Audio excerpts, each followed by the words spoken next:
My best advice for anybody that might be struggling is don't ever give up on something that sets your soul on fire. You hang on to that. If it makes you feel unlike anything else makes you feel, it's because it's the right thing. And you have to trust the process. There is no timeline of success. It has to happen in this amount of time or it doesn't matter. And your journey isn't anybody else's journey. They are all very different and the universe will work in your favor. That's Amber Amos, and this is the Powerful Ladies Podcast.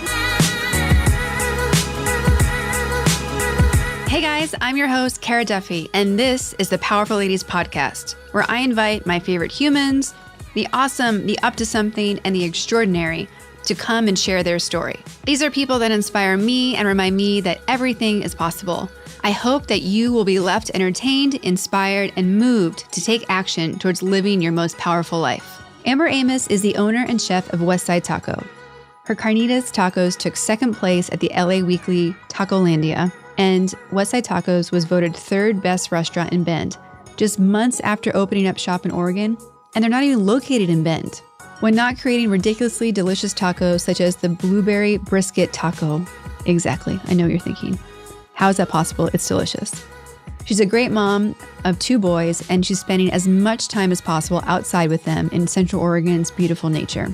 On this episode, she shares the journey that took her from working at a ski lift in June Mountain to working at the Oscars with Wolfgang Puck to opening up Westside Taco Co. She also shares how she makes it through the tough times in life and why showing her sons what bravery looks like is what matters most. All that's coming up shortly. First, the Powerful Ladies Podcast is brought to you by Boldly Fine. Boldly Fine is a small but mighty design and development agency based in Los Angeles, specializing in website design, brand development, e-commerce, and bringing big ideas from awesome people to life. For a 20% Squarespace discount or a free design consultation, visit boldlyfine.com. Boldly Fine is who is the creative minds behind the Powerful Ladies website redesign, and I cannot be happier with choosing them to help us transform Powerful Ladies from the website that I designed on myself to the beautiful, awesome website that we have today. I cannot recommend them enough.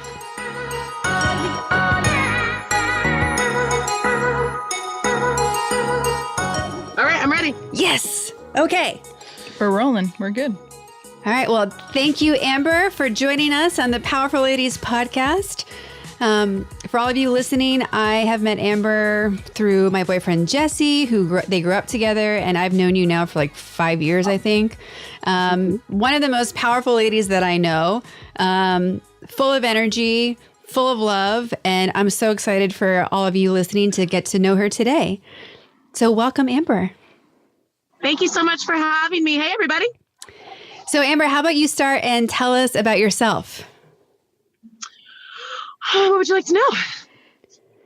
Who are you? What are you up to? Yeah. So again, my name is Amber. I am a chef and I own Westside Taco Company in Central Oregon, just north of Bend. Been doing it a long time. We do street food with lipstick and heels on it, and we are in the process of opening our first restaurant currently. So exciting. Mm-hmm. It's a food truck now for anybody that was confused. And you're a mom of 2 amazing boys. I have 2 children, 6 and 8, Jonah and Shay. They keep me on my toes. They are amazing little creatures that I love very dearly. They are waiting to get home so that we can go to the skate park because they got new scooters for Christmas. Whoa, watch out. Oh yeah, it's a very big deal. I believe it. You see it. Your kids might be some of the cutest and most adorable to follow on social media. Not only are they physically adorable, but just like the cutest things that they do. I mean, oh my goodness, like how much they love you and just love each other and people. Like they're sweethearts. Yeah, I'm a big fan of those 2 little guys. Mm-hmm. They drive me crazy. Most of the time, mom's out there. Yes, that happens. But the reward is so worth the frustration. They are my 2 favorite people. Amazing. So what I would love to start at is let's go back to the beginning. Where are you from? What was it like growing up? Like, let's talk about you pre-Westside Taco. Yeah. So I was born in Roseburg, Oregon, but I grew up in Norco, California. And I spent my childhood riding horses and chasing critters in the river bottom. And I grew up fishing and camping with my family in Oregon for the summers and the Christmases. That's where I spent all my vacation time. And so I grew up in Norco. And when I graduated high school, I moved to Mammoth. And my first job ever, I was a lift operator for June Mountain. And it was the most fun I'd ever had. It was the first time I'd been away from home on my own. And it was great. Following that, I went to, I moved back to Southern California, and I got a job at 24 Hour Fitness. And I worked there for a couple of years, and then I became a mortgage broker, which was a weird transition, but it was, and I did that for 7 years. And it was really lucrative, and it was a great job. And I bought my first house in Southern California when I was 22. Which is unheard of in general. It was a lot. But yeah, so I did that. And then I saw that the market was crashing. So I got out of it. And there was this week period where I kind of got really depressed, and I didn't really know what I was going to do. And I didn't have any direction. And I was really nervous because I knew that I couldn't do loans another day. It had sucked the happy right out of me, and the market had become so ugly. The things that people were doing to make commissions, I just couldn't be a part of it. It wasn't feeding my soul, and it was making me really sad. So I went a few days and I laid in bed, and I just kind of molded over. There were like 3 days that were, seriously, you guys, it was like me in my underwear, like ordering pizza and drinking wine in bed and watching movies and crying and laughing at the same time. It was a wreck. But that sounds amazing. I mean, I think people need more days like that in their lives. Yeah, it was a big breakthrough. And then Aaron, my partner and baby daddy, came in. He came over one morning, and he was like, "All right, listen." And he didn't say anything. He didn't push anything on me. He laid in bed next to me and just kind of let me be for like the better part of 2 days. He just laid there with me and kind of let me go through it. And when he could tell that I was finally ready to like talk, he said, "You've been in the kitchen for as long as I've known you. And we grew up together." And he said, "You're just such a natural when it comes to food. Like, why don't you consider going to culinary school?" And it was like, it just clicked. So that's what I did. I let him foreclose on my house. I didn't even fight for it because I was so over that chapter of my life. But I let everything go, and I walked away, and I went to Le Cordon Bleu in Pasadena, and it was the smartest thing that I could do for myself, because it was this completely new chapter where I became a student again, and it was completely different than any setting I'd ever been in, and I loved every second of it. It was some of the hardest work I've ever done, but it was some of the most rewarding times of my life. And that was kind of how that chapter turned. And so, and it was this huge breakthrough, and then I was happy again, and I was creating, and it felt really, really good. And I haven't missed my life before that a single day. Like, there's not a day that goes by. It's like, oh man, I really wish I was still in real estate. Like, no, it's never happened. So following culinary school, and I got to do some really cool stuff when I was in culinary school.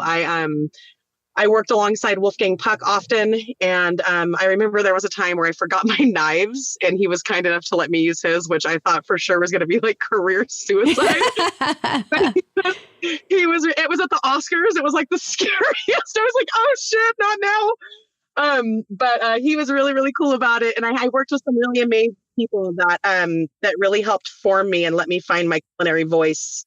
And I got to do some really impressive stuff, being that we were in Southern California. I mean, we did a lot of really high-end events, and I got to be exposed to some really amazing things that otherwise people go their entire lives and don't get to see. So I was really, really fortunate. And following culinary school, I worked at a few different hotels. I ran a few restaurants. And then I went through this really bad breakup with Aaron. And I didn't know what I was going to do, because we couldn't be in the same room as each other anymore. It got so awful that I packed a duffel bag and I moved to Salt Lake City. As you do. You just skip dates real quick. And and it was 6 weeks after I moved to Salt Lake City that I found out that we were having a baby. Ooh. And so if that's not a universal bitch slap, I don't know what is. In the kindest, gentlest way. Yes. Yeah, yeah. And so I called him and he was in Chicago. He was working with American Idol. And I called him and I said, hey, we need to talk, but probably should do it over the phone. How long are you in Chicago? And he was like, I'm in Chicago for 3 days. I said, cool, I'm on the next flight out. And so I went to Chicago and we decided that we were going to have a baby. And it was awesome and terrifying. And it was like right when I thought I was seriously getting ready to move to Europe and tour the Mediterranean, and I was going to cook in 6 countries for 2 months at a time. Mm-hmm. And then it was like, or I'm going to move back to Norco and be a stay-at-home mom. They're the same. So I did that, and we had Jonah, and that kind of turned into me. I didn't work for the first 3 or 4 years that he was alive. I stayed home with him and Shay because I had Shay 2.5 years later. Mm-hmm. And I dedicated all of my time to them. And then I decided to take some time to kind of break back into it a little bit. So I was a private chef. So I got to pick and choose the events that I took. And so I would just go to people's houses, host dinner parties. And then I started meal prepping for cancer patients. And I could still do all of that and manage my own schedule. And that was really, really cool. And then on a whim one day, we decided to open Westside Taco Company, and it was a catering company in Southern California. And I bought some equipment and I let people know that we were going to start slinging tacos, and it was received really well because our friends and family are insanely supportive, amazing human beings, and everybody had our back and they helped us launch it. And that's how this all started. Amazing. I have so many questions and so many points that I think we have to go back to because they're so critical. Uh-huh.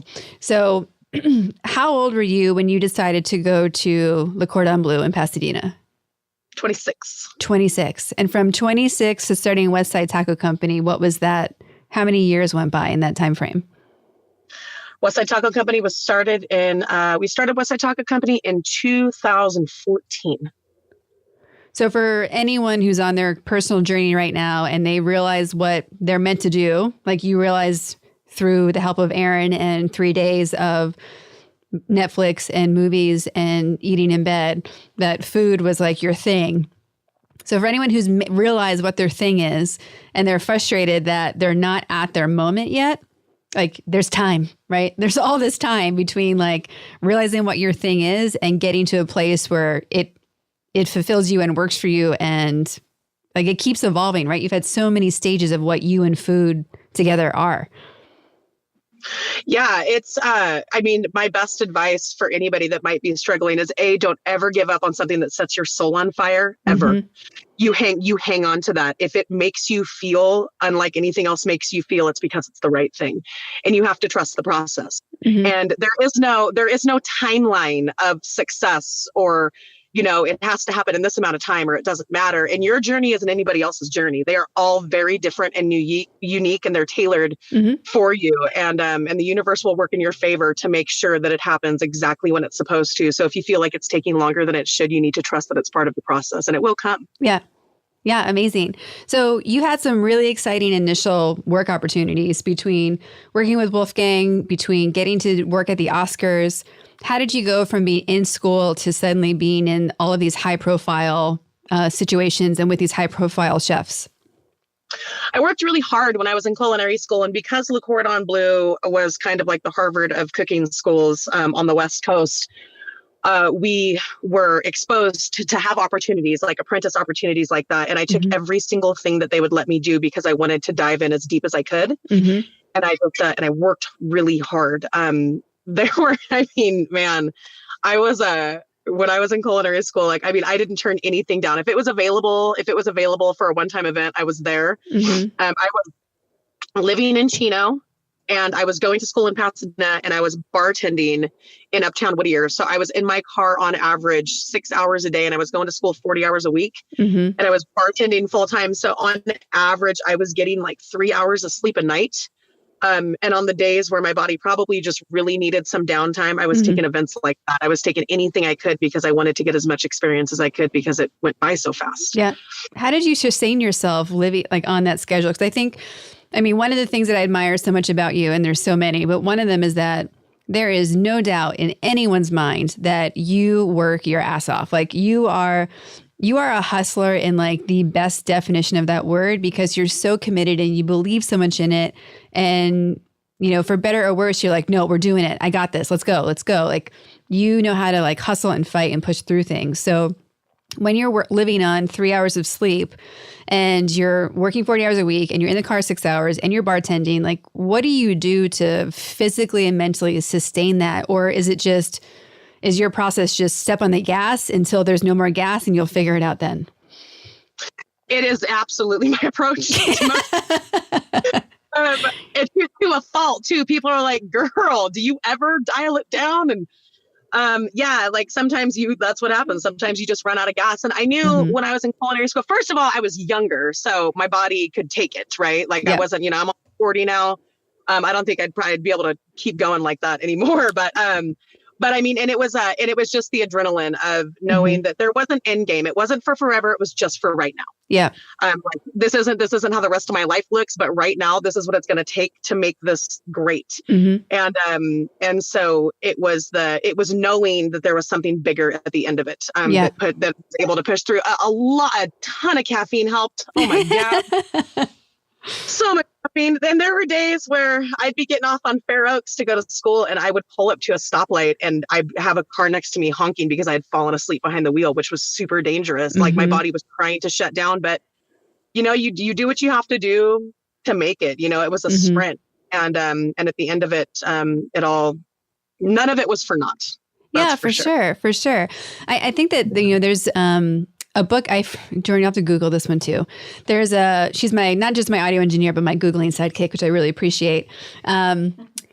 There's a philosophy out there that when you're in your 20s, there's so much that you should emphasize on saying yes to things, taking risks, just doing it, and not worrying about necessarily what it's for, but like, is it going to expand your window of opportunities and your windows of experience? And I think you're a great example of like saying yes to all of it. Like, and no one has a straight path, right? Like you go from Oscars to this, to that, and over here. And like, you don't need to have that 5-year, 10-year vision. It's like, no, what do you want to do right now to get to the next step in front of you right now? Because you don't know what it is, but you know that there's another stone after that one. Yeah. No, absolutely. And the process is always, it's a very windy road. There's going to be a lot of forks, and there's going to be a lot of, sometimes you go backwards. Yeah. But as long as you don't stop moving, right? They say that it doesn't matter how slow you go, as long as you don't stop. Yes. Sharks or tortoises. Absolutely. And I'm a believer in, again, like you said, there doesn't have to be this definite timeline. It's good to have a plan in your head of what you'd like it to look like, but you have to be flexible on that. I'm more a fan of the vision board than I am a 5-year plan. Yep. Absolutely. And if you can see it and it's something that you can constantly remind yourself of, there's nothing that you can't have. Exactly. When so you went from Oscars to Wolfgang to private chef. I've had the pleasure of having a Amber Amos private chef moment at my house, which was delicious. And that's the other thing I want to speak to real quick. Yes, your current company is Westside Taco Company.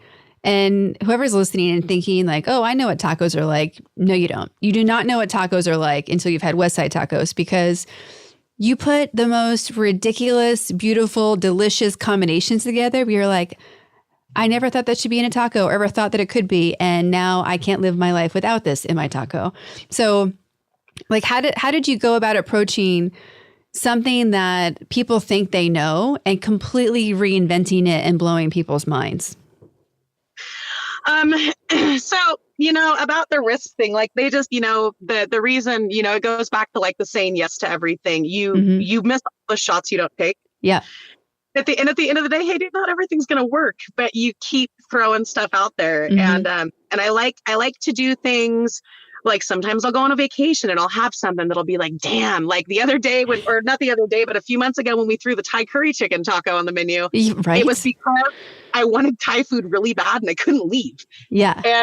And so I called one of my cooks that was coming in and I said, hey, do me a favor, stop by the store and get coconut milk, get ginger, get red curry paste, and I like to rattled off a bunch of ingredients, and I'm like, come here, we're gonna play kitchen wars. that Thai curry taco, I mean, as unconventional as it sounds, it's one of my best sellers. So you just you have to get tricky with it. I think that the base that makes us different is it's not very often you can have an heirloom handmade corn tortilla. I mean, in LA, you get a lot more of them, but especially like here, it's just hard to find a handmade tortilla. And so that's the basis of everything. And I leave it up for interpretation. Like, we went through this phase where we were really into barbecuing. And I've got this Traeger that's beautiful. And so we started smoking brisket that we would bring. And the blueberry chipotle brisket taco that we have is hands down the Redmond favorite. Yeah. So we're constantly changing stuff. The buffalo chicken taco came because we wanted wings. We were on this Cuban food kick, and we started doing a lot of flavors like that. But it changed all the time. And like I said, there are some things where we're like, okay, that wasn't the greatest, you guys. But it's about throwing stuff out there and seeing what'll stick. And keeping it fun. It's got to be fun. Yeah. And I'm glad that you said that, because when I think of you, besides your energy and your hustle and like that you radiate love, like no one I've ever met before, like fun is the other word, because like to me, it's so impressive that you're able to deal with whatever life throws at you, whether it is just life, whether it is work, whether it is things that come up with your kids, your family, and you approach everything with so much gratitude and like all right, this is what we're doing now. Let's do it. And let's do it with a smile. And I'm sure that that's not how you're feeling inside all the time. So what is it really like? And how do you keep coming back to a place where you either are happy or show up as happy as you do? I struggle a lot. If there's any illusion that like I don't go through my shit like everybody else does, and I've got a lot of it, there's a lot on my plate most of the time, and there's a lot of pressure and a lot of people that depend on me. I cry in the car, dude. Yeah. Don't trip. But I try to, sometimes you just have to fake it till you make it, right? Like you're going to have to force a smile and know that like, no matter how bad it might be right now, it is going to get better and nothing is permanent. So, I try to really not take myself so seriously sometimes. Yeah. And it's a struggle, but you can't dwell on all the stuff that's not going your way. Sometimes you just have to let all that go and just focus on the things that are, even if it's just one or two things, and they might be so simple. Like, damn, my coffee was really good this morning, and that lady was nice that gave it to me. And you just kind of move that for a while. You're like, all right. And then, if you can smile, I know it's infectious. Like if you can smile and you can create that kind of environment for people around you, then eventually it becomes real. Yeah. Faking it till you make it, yo. So you've been up in Oregon how long now? It'll be 2 years in June. Amazing. So you made the big and bold decision almost 2 years ago to move from Southern California up to Central Oregon. Is that the right term? Yeah. Okay. Yeah. What prompted that, and how has it been going making that transition? It was gnarly. So we decided that I was very clear with Aaron when we started the family that I didn't want to raise my kids in Southern California. I grew up outside, and we fished, we hiked, we camped, and I want my boys to have that. And I'm in like God's country. This is like America's playground. There are so many lakes and such great rock climbing and cycling. And I've got beautiful snow and great desert and beautiful lakes and forests. And I just want my boys to have that, especially with the way that society is going. Everybody's got a tablet in their face all the time. Nobody's talking to each other. Everybody's so disconnected that I really want my boys to be able to put their hands in the earth, right? Get their hands in the dirt and just be connected and grounded. And there was no way that we were going to be able to do that, and it's hard enough to keep up with the cost of living, and it's just stressful. And so it started with, Aaron had never been to Oregon before. Wow. And I said, I just kind of want to, I know, right? And he'd been off the final, but he'd been to like Portland. And I'm like, that's not Oregon, dude. Like, like the LA of no, stop it. That's not, you're missing it. So it started with a trip up here and we spent a few days here and he was like, wow. And I said, okay, listen, like and he was really apprehensive because his family's down there. Mm-hmm. And, I have family down there. I have family here too. But I just said, if we want the quality of life that I want to give these boys, like I said, even if we went for a little while and came back. Yeah. I said, it's something that in my heart, I have to do. It's not even a want, it's more of a need at this point. Mm-hmm. I feel like it's the option for a healthy environment for the boys. And so West Side Taco Company was a catering company in Southern California, and we were really fortunate. We gained a lot of notoriety right away. So the LA Times does something called called Tacolandia. Mm-hmm. And they call it the Oscars of street food. Jonathan Gold, may he rest in peace. That's what he called it because he said it was just the best of the best of the best. And 150 restaurants compete. 15,000 people come. Our Carnitas Tacos. So it's a curated event. You have to be invited. Okay. And I saw this happening and I called the LA Times and I said, hey, like, you have no idea who I am. Neither does anybody else. We're only 4 months old. And I said, listen, I'm going to send you some links. Like, I would love to compete in this if you guys would have us. And she said, it's a curated event, so you have to be invited. And I was like, oh, man. I said, well, can you send my information to the curator and just see if he would even be willing to consider us? Mm-hmm. And I swear to God, you guys, the next day I got a phone call and she said, he looked at your website, he read your reviews, he looked at your pictures. We would like to have you. And I cried the happiest tears. I had to pull over. I was losing my shit. Yeah. I was freaking out. Like, it was such a huge deal. And we went and we competed. And I remember it being like the most exciting day of my life.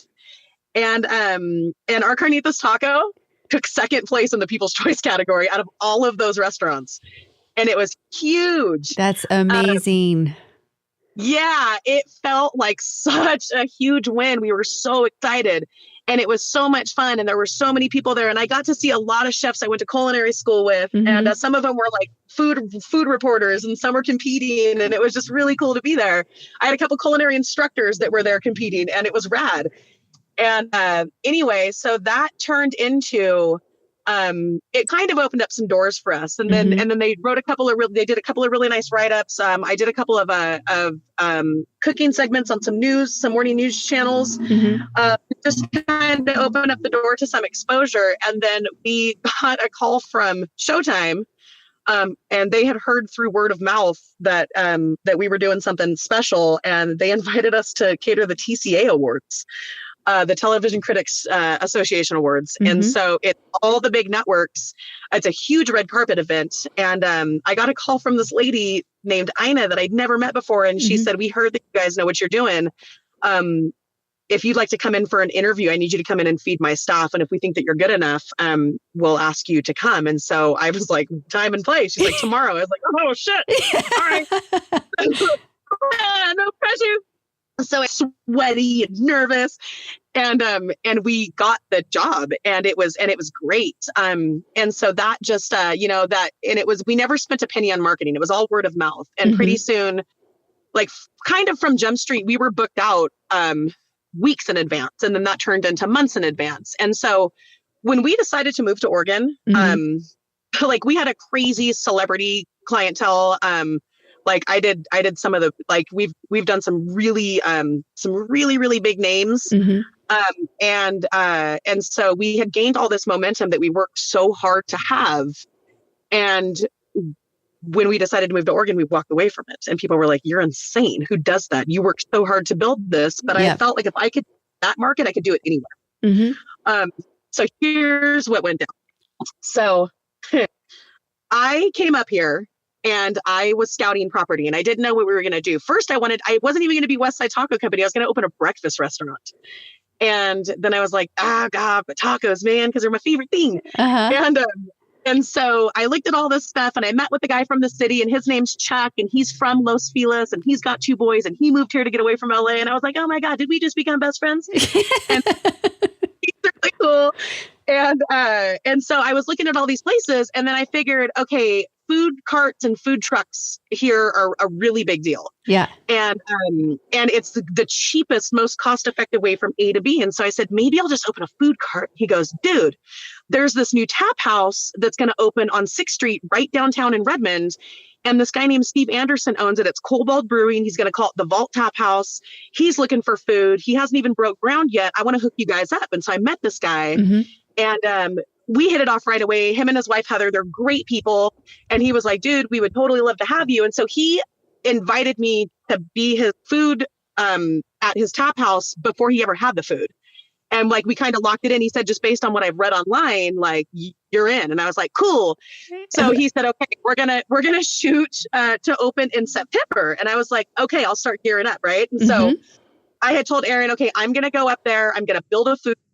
I'm going to get it up and running. I need you to run West Side here so that we still have an income. And then when the time is right, you come and we'll just go all in on this thing. And so that was all good. And I catered this high profile wedding in June. And I want to say it was June 20th. And I get a call from Steve and he goes, hey, how's it going? And I'm like, it's going great, dude. What's going on? And he goes, so little slight change in plans. And I said, what's up? And he goes, we open July 29th. And I said, sounded like you just said that you're going to open in 30 days. Hang on a second, dude. Like, am I being punked? And he was like, no. We're doing it. I need you to get here and build that food cart. And I'm like, oh God. All right. Oh my goodness. So we catered this wedding on a Saturday night, and Sunday morning I packed a backpack full of clothes. I threw all the boys' toys within reason. Catering trailer. I grabbed my catering equipment. I loaded up and we drove here. I found a cart in Corvallis that my stepmom, bless her heart, was nice enough to go pick up for me. They hired a contractor. When I got here, he had already started working on it. And over the next 25 days, we built this thing. We got permits. We got licensing. I passed all my health inspections. We got this thing on site. No shit. We opened on the 29th. I pulled this thing onto the lot on the 28th and was like, hopefully everything works. And we went live. And so it was this crazy rat race to make it happen. And it was nuts. Like, I was here. My best friend Misty came with me. She stayed with me for the first 2 months that I was here. And was just such a blessing. She was a natural, total kitchen assassin. My ride or die. Like, I mean, we worked 17-hour days, 7 days a week. My poor boys sat on the patio at the vault in the 100-degree heat in the summertime all day, every day, because I had no babysitting for them. They were patient and awesome and totally understanding. And how old were they at that time? They were 5 and 7. Yeah. Shay was still 4. He hadn't turned 5 yet. And they were just little rock stars about it, and they were miserable, but they didn't put it on me. They knew that I was doing what I had to do, and they were really, really cool about it. So Aaron came up 6 weeks later, and then we let some of our employees, run the day-to-day on West Side down there, because they had a hand in helping build the company too. And it gave them something that they could be proud of, that they had, had some ownership in. Yeah. And that was that. And here we are. And then, so that was in July we opened. I got a call from the Ben Bulletin in October that said we'd been voted best of. I said, by whom? Don't even know who we are yet, dude. Like, we're not in Bend, we're in Redmond, and we're on this patio, on the back of this patio, backing up to an alley. Like, if you blink, you miss us. Yeah. And I said, by whom? Like, who even knows that we're here? And she goes, the public. You've been voted best of by the public. And I'm like, what? Shut up. And we took 3rd place. What? No, I mean, there's so much about your story in general about how when you jump all in and you're like, yes, yes, yes, like the universe keeps coming and it comes hot, right? Like, it's like, are you ready? Are you really ready? Do you really want this? Like, all right, let's go. And so the fact that you're able to approach it with like just saying yes about it and just going for it is amazing. And so many people say no, or not yet, or not now, or I can't, because of whatever normal rationale that they put on it. And this is an amazing example to be like, guys, whatever sounds reasonable or normal, like throw out the window, like give it up. Give it up, because on the other side of giving that up is this amazing, wild, lovely life that you can have, but you can't have it if you're sitting in like, this makes sense. Like it just doesn't work. Yeah, there's not a whole lot of logic going on in this brain of mine. That's so not true. That is so not true. It's more of a, and that's the thing, like I said, you miss all the shots you don't take. So what I've learned over time is that it's okay if it doesn't work out, dude. Not everything works out. You know how many times I have and face planted? Oh my gosh. If I had $1, dude, I'd be retired. It's about you keep taking the shots and you do it without fear. Don't be afraid. Don't be afraid to fail. Don't be afraid to maybe it shake out the way it's supposed to, but like the act of doing it and staring it in the face or grabbing it by the horns and wrestling it to the ground, like that's the part of it that's fun. That's the living part. Yeah, dude, that's what makes your heart beat. That's that blood running through that's being alive. So yeah, you just, if anybody's doubting anything and you have the means to take the shot, take the shot, dude. You're never going to look back and be like, oh, I wish I hadn't been that ballsy. Like, are you kidding? Yeah. You're going to look back and be like, I'm so glad I did that because it made me braver and it made me not afraid to take the next shot and the one after that and the one after that. Keep pushing. Well, and you're also an amazing example of when you are brave and you do say yes, and whether you don't need to have it figured out, just go. The universe comes back and keeps being like, here's a reward. Thank you for playing. Like, yeah, like she's beautiful like that. Yeah. She, what's the quote of like, she favors the risk or favors the brave. You'll have to Google that one too, Jordan. Yeah, we're gonna have to look that one up. Put it on the list. The other thing to speak to about your location and to qualify, finding you guys, when Jesse and I went up to Oregon for the eclipse with a bunch of our friends, we're literally on your street. Didn't know it was your street.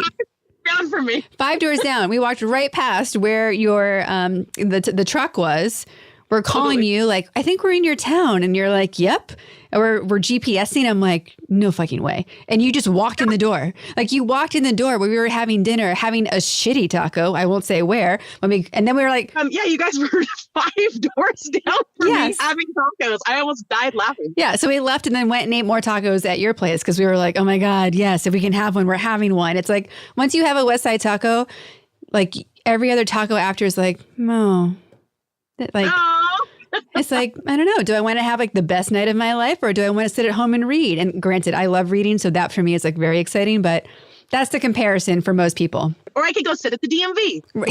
Yes. Like it's okay. You'll make it. But is that really the pizzazz you want in your life? Not really. I think it also just speaks to like, we talked on like the universe giving you breadcrumbs to tell you that you're in the right place and you're doing the right thing and like keep going. Like it's half reassurance and like affirmation, like, yes, you're doing the right thing. But then there's also people in your life who just keep showing up and it's amazing. And you're one of those people for me, like just the fact that we were in Oregon in 2 seconds and we saw you, got to see you guys, I think 2 or 3 times when we were there.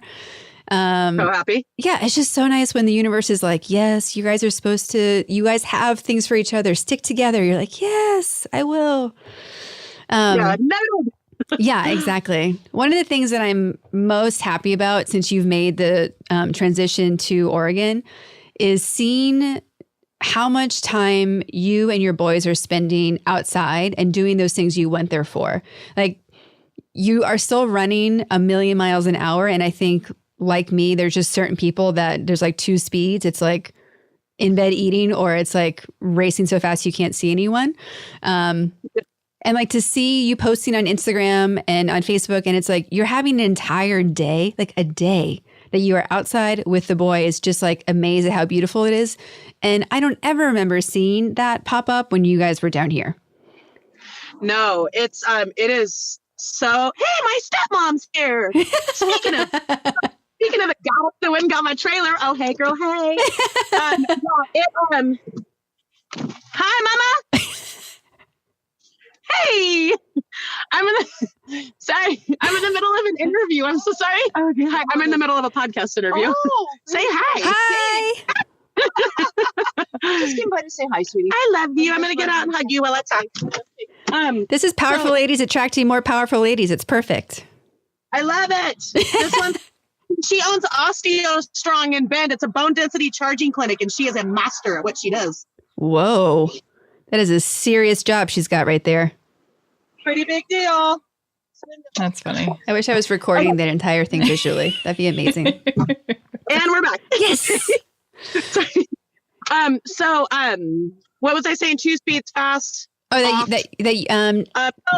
Being outside with my boys. Mm-hmm. It has been the most amazing thing. I'm so blessed to be able to do that kind of stuff with them. And, you make the time for the things that matter. And I mean, we've had whole days where we've seen 4 waterfalls in a day. Yeah. Or we've hiked 3 different spots, or we floated the river and jumped in the lake and, played outside. And I couldn't do that when I was there. And I don't know if it's that I couldn't do it or if it was just a different life. Yeah. I think I was so busy trying to get from A to B, or maybe I had convinced myself that there wasn't time for stuff like that. I don't know where it came from, but we've made a lot of time for it now. And, it is the best feeling ever, because there's one thing that you get so much different parenting advice. Everybody's an expert. Nobody has the same thing to say. Mm-hmm. I found that there's only one thing that everybody agrees on, and it goes by really, really fast. Yeah.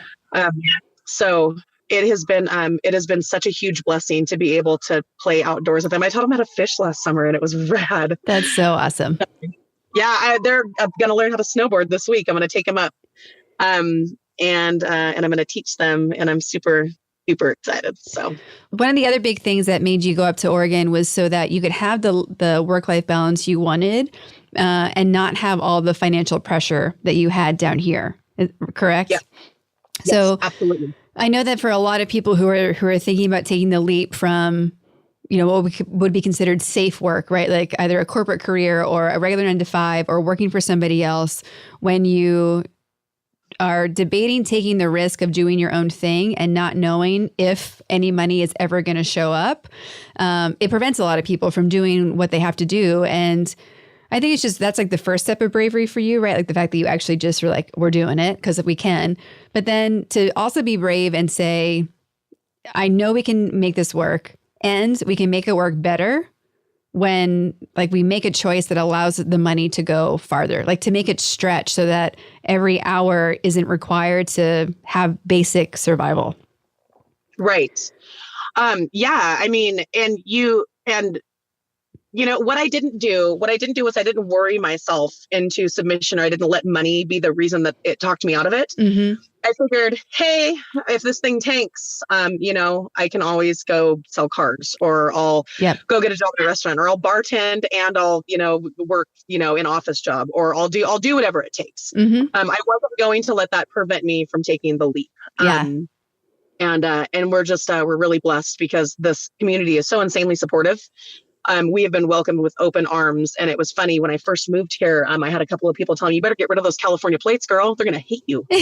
I'm from Roseburg. I'm an Oregonian first. Like, hang on a second, dude. I'm not from here. Like, don't do that. People aren't like that. People are good by nature, usually. Mm-hmm. And so, and I was a little nervous, that it would be like, there were a couple of people that came that were like, oh, whatever, LA. Mm-hmm. And it's like, you can't be for everybody. And I kind of like that. But yeah, like these people have been so supportive. And the thing that I get the most, and it's, without our customers, we're nothing. Mm-hmm. These people are the reason that I get to do what I love the most. It's because they are accepting and appreciative. 2 or 3 days a week, I get customers that come in that tell me just, thank you for being here. Thank you for being here. And thank you for not opening in Bend when you could have, when everybody else would. Mm-hmm. Thank you for saving something good for Redmond. Like you're the best thing that's happened to us in a long time. And it's like the finest compliment you can be paid. And then it just makes me want to try that much harder to bring them something better. Mm-hmm. If you do what you love, they say you do what you love, you never work a day in your life, or if you do what you love, the money takes care of itself. And, that's not always the case, but if you have to believe, you have to believe, and you have to trust, Yeah. There has to be you leap knowing that the net will appear. Right. Yeah. And usually if you're driven and you've got a solid plan, and you're ready for the hurdles and the waves that are going to come. Mm-hmm. There's usually not too many things you can't get through. Yeah. And the money will take care of itself. So I refuse to let that be a fear factor. Yeah, for sure. So as a very powerful lady, where do you go for your source of inspiration, whether it's like people or spirituality or blogs or family? Like where do you keep going back to like maintain your power and be able to keep going?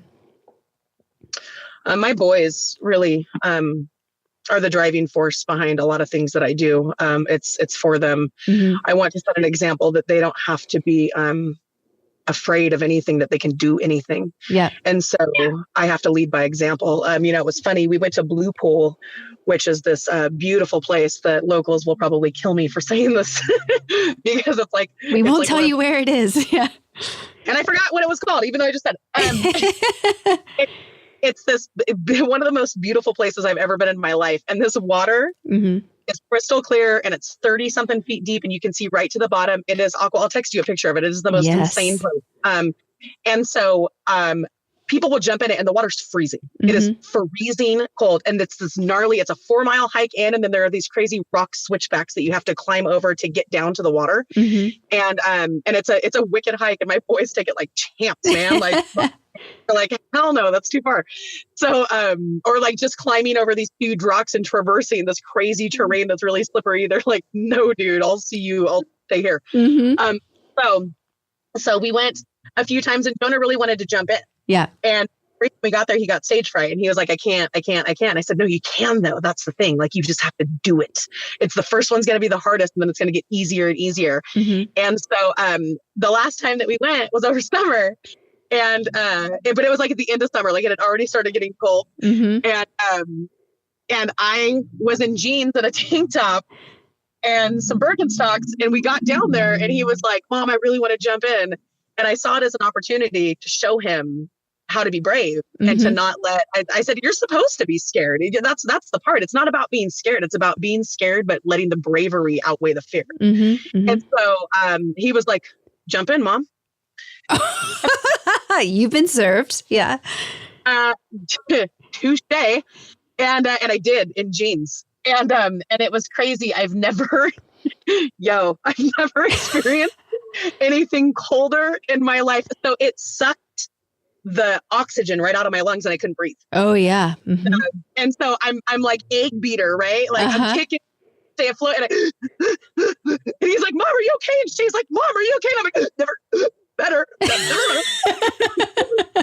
So it was so funny because like, and there was this group of people that were there and they were watching. They were like, damn, Mom, go ahead. And I'm like, I cannot catch my breath, dude. I'm like, this is how I die. Okay. All right.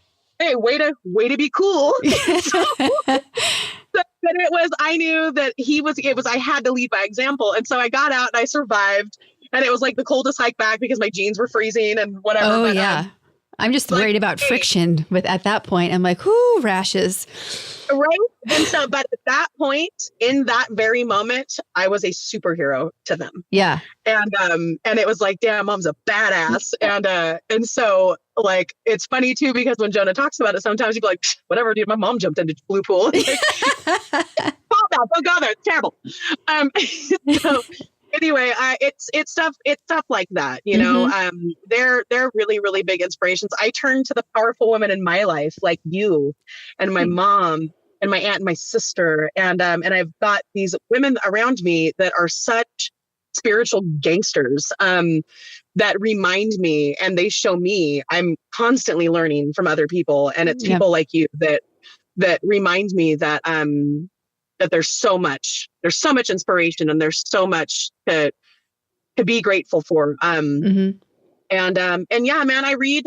So I do the book on tape when I'm in my car. Right now I'm into the Girl Wash Your Face. Oh, I love that book. It's one of my favorites. Yeah, she's my purple buddy. Yeah.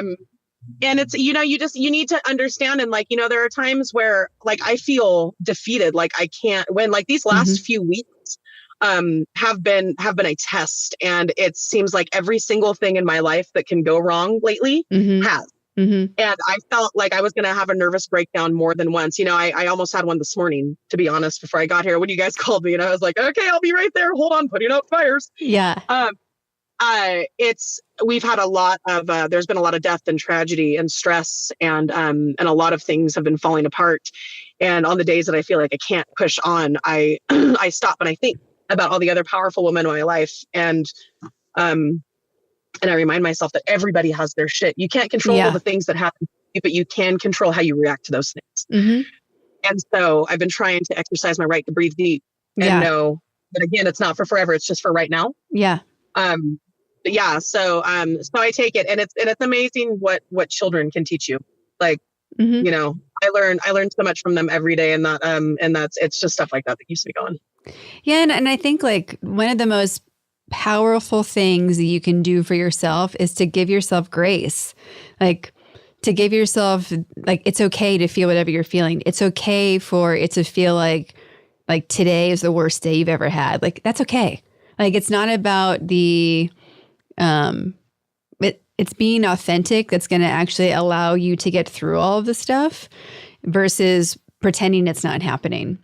Last night, we hosted a Powerful Ladies and doTERRA manifesting workshop where I brought the manifesting program and they brought the oils that can support the emotional journey through that. And it was amazing. So that would be a really fun thing actually to do up there with you as like an event. But one of the things that we did was we had I had everyone review 2018 and split the year into 2 buckets, love and lessons. And I'm like, listen, we're going to come from the place that there is nothing, like, bad is like not a real word. Like, life either gives you love or it gives you a lesson. And it sucks to like think about that way sometimes because you want to be able to blame something about like, no, that really sucked. And you're like, yeah, it did. And like, what can you find in it? Because it'll start changing all of it. And it's so hard to think about that when you're in the moment because you're like, no, I just don't want to feel this way anymore. I want this shit to stop. Like, it's hard there, but like there's something so powerful about stepping back and being like, exactly like you said, what am I grateful for? What's working? The sun's going to come up tomorrow. I've had all these amazing people in my life. I will figure out why this happened or what I gained from it later. But right now it's like, let's like keep digging. We got to keep going. Take it on the chin and move on. Yeah. Enough people don't do it. Yeah, well, and it's hard. It's, you know, especially we've been conditioned to do exactly what you just said. We've been conditioned to want to place blame, or there has to be some tangible reason or source behind the shit show that can come your way. And that's a conditioned behavior. And there doesn't have to be. That's the thing. Yeah. And it took 38 years to figure it out. And I still, you know, it's a lesson I have to keep learning all the time. But yeah, like, things happen to you. Exactly. They happen at you, they happen to you. And again, you know, you can't control what comes your way to a certain extent, but you can control how you react to it. Yeah. And that's been my biggest focus on growth is to stop being so affected. Mm-hmm. Yeah, for sure. You know, obviously a lot of the topics that are revolving around women lately are between the Me Too movement and women's rights and just all of that. Like, how much of that do you think about? Is your life, are you participating in or concerned about, or how does that look from your perspective in your world? I love that women, I mean, and it sounds so cheesy to say, but like that women are finally finding a voice and standing up for themselves. I try not to concern myself, honestly, and this gets me in a lot of hot water with people. I try to stay out of politics. Yeah. It doesn't serve me well. I have a lot of questions. Yes. But I try, I don't believe all the bullshit that I'm fed. But I try to stay away from it. It's not depositing into my spiritual bank account. It seems like it only withdraws. Yes. So yeah, I love that people, I love that women are coming together now to speak out, and that they have this voice and that they aren't backing down. I think it's great. It's a wonderful thing. It's been a long time coming. And you've always had those women that have, right? Always been the ones that are going to be like, no, fuck what you're saying, dude. This is who I am. Yeah. And I love that. But now that it's opening up avenues for women that maybe were afraid to themselves before to do it now. I love it, dude. Yeah. I love everything. I love everything about it. I think it's great. It's the next step. So one of the things that I think I'm also a little bit controversial about my opinion about a lot of that stuff right now, because I certainly am not creating Powerful Ladies to be, as some people would say, like a feminazi platform. Like, that's not what it is. We're even going to have like men or exes or whatever you are on the spectrum on this podcast and showcased. But one of the things that I keep coming back to, and I'm curious about your perspective as a mother of boys, was so much attention on empowering women. Like, what's happening to the future male generations that are experiencing that? Is it something to be concerned about? So how do you, as a powerful woman, like, what are you taking into consideration raising your boys? And do you see that there being a backlash of swinging over to the women's side and then missing out the opportunity to foster and nurture all the amazing men and boys that are in the world as well? No, it doesn't scare me or concern me at all.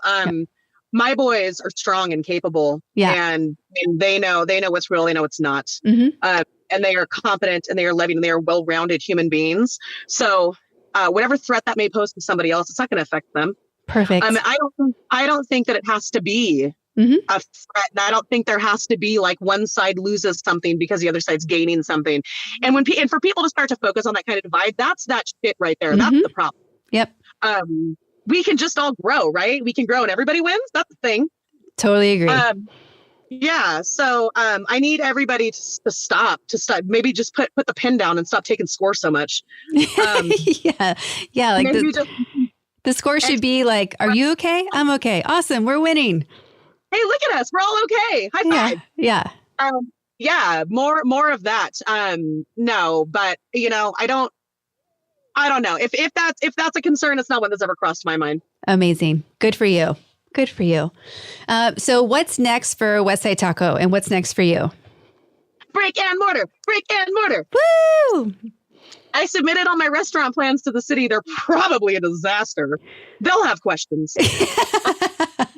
And if I don't have answers, I'll find one of my smarter friends to answer for me. Yeah, I submitted restaurant plans. We're gearing up for something for hopefully late summer. Yeah. It's kind of suicide here to open anything in the winter because it's so slow. Mm-hmm. So you got to strike while the iron's hot. I am waiting for them to get back to me next week so we can start looking at plans. So I want to open a restaurant. Mm-hmm. And you know what Central Oregon doesn't have? They don't have a bottomless brunch buffet. What? Anywhere, they call it brunch. It's all a la carte. And I'm like, nah, bitches, that's expensive breakfast. Quit trying to dress it up. Mm-hmm. I hear brunch and I think I can have all of the snacks and mimosas. So I like your style. Right? So they don't have, they have it like on, if you go to like Pronghorn or like you go to Eagle Crest, you go to like one of the golf resorts, like they'll have it like on Mother's Day, right? Or Easter. Mm-hmm. But that's all you get. So West Side is going to grow. Having a food truck, you can only do so many things because you only have so much space.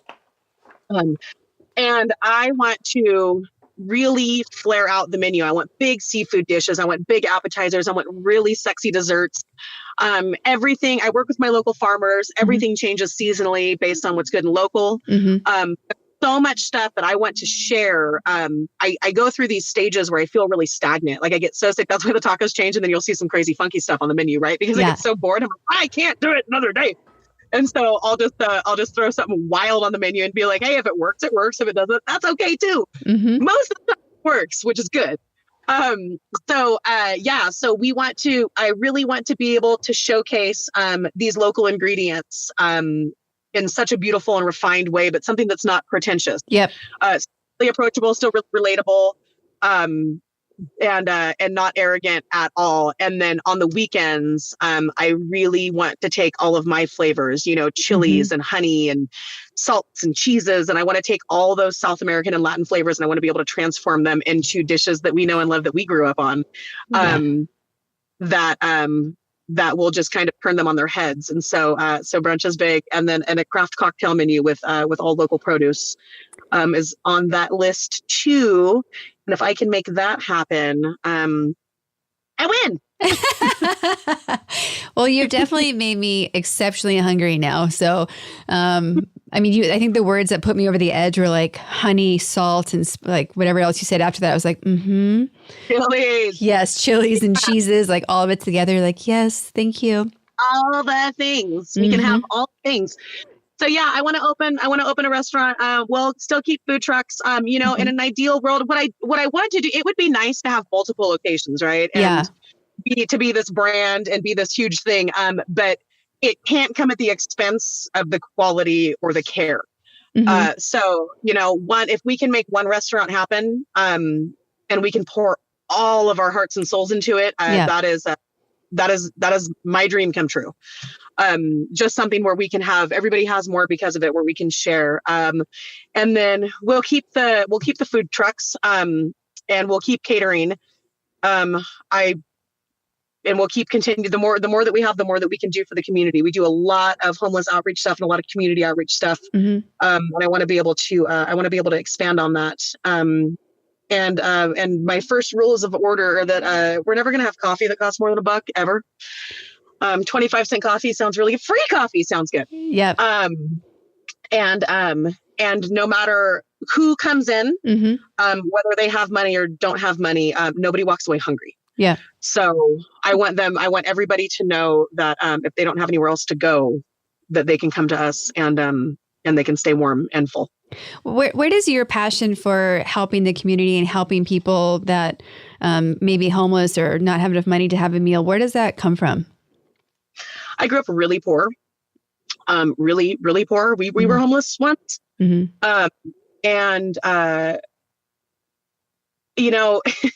I don't know, man. There are, I see the way that people treat people that have less, and it makes me sick to my stomach. We're human beings and we should be empathetic and we should try to help each other. And I see so much of that not happening. I see these poor people don't decide themselves into a situation like that. It's not like they electively choose to end up there, and it doesn't matter how you got there. You're here, man. And that's awful. And it breaks my heart to see people, have to go without. And, especially here, man, the snow can get wicked cold. And I mean, it's brutal. It was -4 the other day. It's snowing super hard outside, and these people don't have jackets and they don't have anywhere to go. And food for me, food is love. Yeah. And, I might not be a great painter. I can't really build anything. But I can cook. And that's something that I can share with people where everybody has more because of it. That's a gift that I can share. And as long as my hands work, I will spread that love as far and wide as I can to people that need it the most, because sometimes you have no idea that just a small act of kindness like that can really make it or break it for somebody. You never know where people are at. And so that's where it comes from. I know what it's like I know what it's like to be hungry. I know what it's like to be cold. And if we have the capability to curb some of that, like why aren't we doing more of that? Yeah. Just do it. 100%. You're not sorry to help somebody. Yeah, exactly. You've also talked a lot about how the community and the restaurant community, food beverage community in Oregon has been so supportive and welcoming as well, and like that it's a really special culture that you guys have there. What has it been like for you to experience, Southern California to the Richmond Bend area or Redmond Bend area? Like, what pride does that give you about what you do for work when you see what your peers are operating like? Man, I got the coolest group of cats around here. I will tell you. They are so kind and chill and they're genuinely kind people. It's not lip service. Yeah. People talk to each other here. Not everybody's on their phones. People don't take their phones a lot of places. It's, and in LA, that's all you see. I mean, I can't at running restaurants, I can't tell you how many thousands of tables I've seen where everybody at the table has a phone in their hand and nobody's talking. Like, that's not really why even go to dinner? What is the point? Yep. So you don't see that here. People are active. They're outside all the time. I've seen more dads, sans wives, pushing strollers at farmers markets, getting organic vegetables than I've ever seen in my life anywhere. It is the coolest thing. And they're just all really, I mean, everybody smiles at you. Everybody says hello. Everybody asks you how your day is, and they mean it. Yeah. They really want to know. So, and I've got these chefs here are incredible, and they care so much, and they, everybody works so hard to support local. You don't see here is you don't see a lot of corporate businesses. You know that in like a 40 or 50 mile radius, we have one Target and 2 Walmarts. That's it. Wow. Yeah, they don't. And you don't see like there's no. I think there are 3 Starbucks. I think 3, maybe 4 in that same radius. But there's a lot of Dutch Bros, and there's a lot of independent coffee houses that really, really care about. My next door neighbors are Proust, and they make my favorite coffee on planet Earth. You guys, they just came out with this thing called a London Smog. I don't know how long it's been around. I'm probably just discovering it because I suck. But it's an Earl Grey tea with steamed milk, vanilla, and a shot of espresso. And it's my new favorite breakfast beverage, not gonna lie. That sounds dreamy. Oh my gosh, it's so good. But you see all these people working together, and all of my neighboring businesses tell every single one of their customers that come in, have you guys been to Westside? You've got to go try the tacos. And it's that kind of support. That is, it's just profound. And I didn't get a lot of that. It's more of people, what I saw in Southern California, and this isn't a knock to anybody from Southern California at all, dude. I mean, I grew up there. Yeah. I'm not trying to put anybody down or say anything bad, but what I found was the difference here is that everybody leans in to lift each other up. And I felt there, it was a lot of trying to shit on us or to get one over on us or sabotage our business to make theirs more successful. And that is not at all the approach here. And it's so refreshing. I'm really grateful for our customers and our community alike, because everybody, I mean, so many small businesses, you just don't see the big corporate chains, and these people are all trying really hard, and they all want to see each other do well. So it's so nice. It's so nice. It reminds me of our girl Rachel Hollis that we were talking about before with her awesome book, Girl Wash Your Face. She says something about how it's not about competition. It's about there's room for everyone. And guess what? Everyone has a place. Everyone has this opportunity to go and live what they're meant to be here for. And I'm totally paraphrasing, so I apologize, Rachel, if I completely messed up your message. But no, I love that's the environment, because when you have confidence in what you're doing and you're not coming at it from a lack of position, it's a game changer for how you approach not just people, but the businesses that are around you. So it's so nice I'm glad that you're having the experience that you're having, and how much is transforming, even if you don't feel it in this moment with what you're going through, just who you are and what you're able to provide for yourself and your family and your workers. Because you talk about the people on your team the same way you talk about your family. I know how important it is to be having a team that is family to you. So, I mean, and that's a big thing that a lot of people in restaurants talk to me about, is how, just the hiring process and finding the right people and building out that team. I mean, how do you find the people that, to work with you and for you, and how do you make the right choices in that process? Yeah, it takes some time. I've replaced entire staffs 3 different times. Yeah. But the ones, and they show you, they come out and they show you. So right now I'm watching Drew run food. My other cook didn't come in. And I'm just watching Drew. He just walked 6 trays inside. He's running back and forth. But he went and opened a food truck next to me recently, and it didn't work out the way that it was supposed to. So he ended up kind of pulling the plug on it, which is fine. But was like, hey, dude, do you have any hours for me? And I know that I can trust Drew blindly to completely have my back and to care as much as I do with my customers, with the quality, there's no half step. All of my employees like that are like that right now. And you can usually tell they'll start to either get lazy or overwhelmed, or their morale will change. And when you're in a food truck, there is no room. It is too small of a space for any kind of emotional cancer. Yeah. It spreads so fast, and you just can't have it. And so you give the people room to be who they are. Yeah. And to have good people, you've got to be a great coach. Aaron is such a fantastic leader and sets such a great example for our staff that he makes it so nice, and he gives them the confidence that they need. And usually, if you've got somebody that can kind of be a bad seed or whatever, they usually kind of just see themselves out. Which is fortunate. Sometimes you've got to apply a little pressure, but we've been pretty lucky. It's a completely different environment here.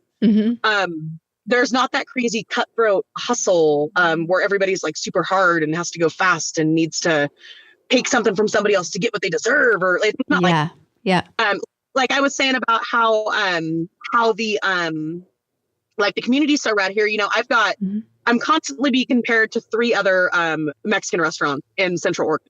Are your tacos as good as this place's, or is it as good as that place? And you know, what's funny is that like I'm like, I don't know, they're different, but why don't you try them and tell me? Yeah. And if you don't let them, like, it's all good. But I wear hats and shirts from these places while I'm working in my truck because there's enough for everyone. Yeah. And or like I'll go out and it'll be like, oh my gosh, it's the taco chick. And I'm like, and I get that so much at farmers markets, at like craft fairs, at like beer festivals. I get recognized a lot. So does Aaron, but so does my staff. Yeah. And it's really cool because all, you know, my guys and girls are, I've just got this great crew. And so like, I don't even usually cook when they're here. I run food and take orders. Yeah. And I'll be like, hey guys, I'm first time here. I'm Amber. This is Chef Mary. And, or this is Chef Angela or Drew or Caden or whoever's working that day. And it's cool because it gives them that ownership, and they all really care, and they know how hard we work to try to deliver something that we're passionate about. Yeah. And it makes them passionate about it too. So, yeah. And then the ones that, you know, I've had some people, I've been robbed more than once since I moved here by employees, for lots and lots of money. And you just have to, you know, you put your foot down when the time is right. But it's involving everybody and respecting everybody and letting them know that they're appreciated. I think especially in the restaurant industry kind of gets lost a lot. Yeah. People are just taken advantage of, and they're expected to do something, and there's never like a thank you or a good job or, hey dude, I see that you totally did something extra today that you weren't required to do. Thank you so much for doing that. That was rad. Let's buy lunch. So I don't know, you care because you've been on the other end of that. And I think when you have a sense of teamwork and there is no crazy, you know, chain of command, where everybody's just kind of in it.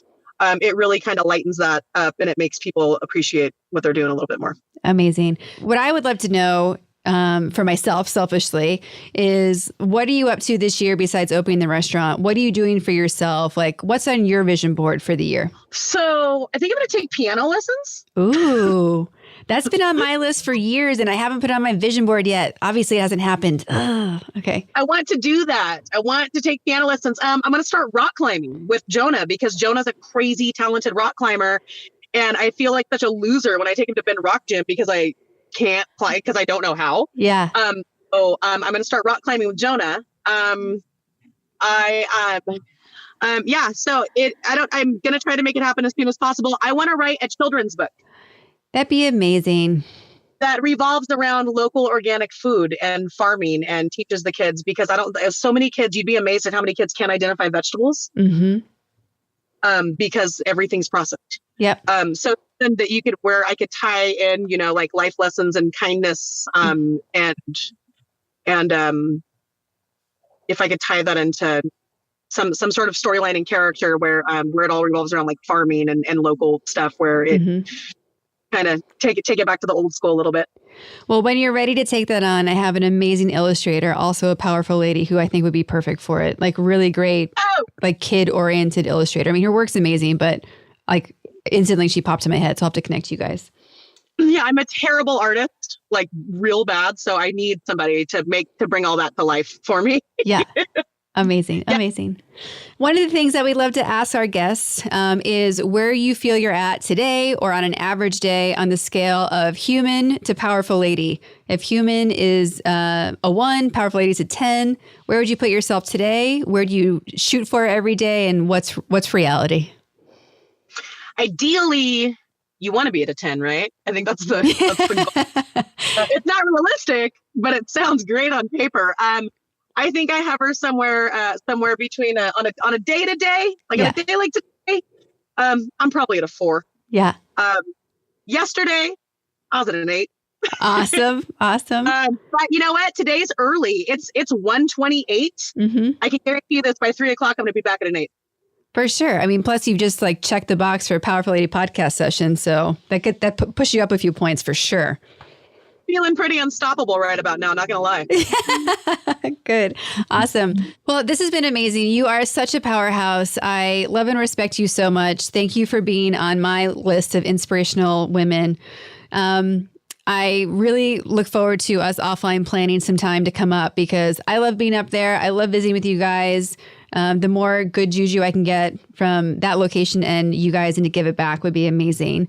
As we're closing out, are there any last words, comments, or just messages that you want the listeners to hear?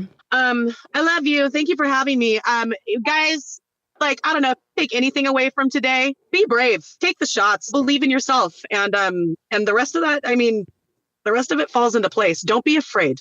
Yeah. Life's too short to be afraid. Awesome. All right. You guys heard it from one of the bravest women I know. I recommend you take her advice, whether it's jumping into a cold water or starting your own company. Do it. All right. Do it. All right. Amber, thank you so much. I love you. I'll talk to you soon. Have a great day, guys. Thank you. Bye. Amber is a badass. She is the definition of hustler, of heart, and just oozes love for food, for people, and for making a difference. She's a great reminder of how many hours there really are in a day. Every time I talk to her, I'm left inspired, motivated, and ready to be in action. There are no room for excuses when you're up to something you love. To me, she represents yes. Yes to the opportunity, yes to figuring it out, yes to living life on her terms and bringing as many people with her as she can on her rise to the top. You can show Amber your support by following Westside on Instagram at Westside Taco Co. and send her a note about your favorite taco recipe.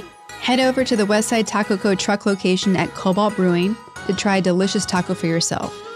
Enjoy one for me. Tag Powerful Ladies and Westside Taco when you share it on Instagram. Check out westsidetacoco.com and place a catering order for your next big event. If you'd like to support the work that we're doing here at Powerful Ladies, there's a couple of ways you can do that. Subscribe to the podcast on Apple Podcasts, Stitcher, Google Play, or anywhere you listen to podcasts. Leave a review on any of these platforms. Share the show with all the powerful ladies and gentlemen in your life. Join our Patreon account. Check out the website, thepowerfulladies.com, to hear more inspiring stories, get practical tools to be your most powerful, get 15% off your first order in the Powerful Ladies shop, or donate to the Powerful Ladies One Day of Giving campaign. And of course, follow us on Instagram at Powerful Ladies. For show notes and to get the links to the books, podcasts, and people we talk about, go to thepowerfulladies.com. I'd like to thank our producer, composer, and audio engineer, Jordan Duffy. She's one of the first female audio engineers in the podcasting world, if not the first, and she also happens to be the best. We're very lucky to have her. She's a powerful lady in her own right. In addition to taking over the podcasting world, she's a singer-songwriter working on her next album, and she's one of my sisters. So it's amazing to be creating this with her, and I'm so thankful that she finds time in her crazy busy schedule to make this happen. It's a testament to her belief in what we're creating through Powerful Ladies, and I'm honored that she shares my vision. Thank you all so much for listening. We'll be back next week with a brand new episode. I can't wait for you to hear it. Until then, I hope you're taking on being powerful in your life. Go be awesome and up to something you love.